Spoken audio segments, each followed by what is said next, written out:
Здравейте на всички и добре дошли в този туториал. Днес ще ви покажа как да си сложите иконка на вашия сървър.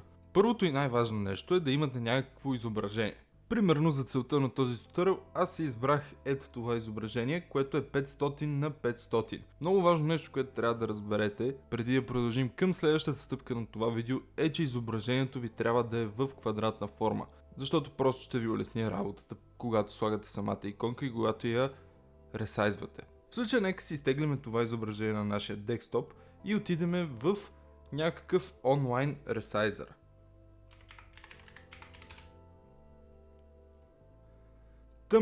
За какво всъщност ни е нужен този ресайзър? Задължително нещо, когато правите иконка, е това тя да бъде 64 пиксела на 64 пиксела и задължително в PNG формат. Сега нека си дропнем нашата снимка и избереме големината, на която искаме да е. Както казах, в случая това ще е 64 на 64. Избираме да се запази като PNG файл и цъкаме Resize.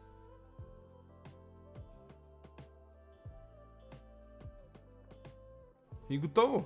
Новата ни, направо ще я реплейсна, новата ни иконка е абсолютно готова. Ето я и нея, тя в момента е супер малка и така трябва да изглежда и при вас. Някаква супер такава дребничка. Като сега отиваме в нашия туториал сервер и ще ви покажа как да си я сложите. Когато вече сте в главната папка в сервера, демек в File Manager, просто drag and дропвате вашата иконка. Сега много важно нещо, което трябва да направите е да преименувате иконката по специфичен начин. Начинът е ето този. servericon.png. Цъкаме Rename. Единственото, което трябва да направим е да стартираме нашия сервер и да отидем да видим в играта дали ни е излязло. И общо взето ето тук може да видите вече готовата иконка на нашия сервер.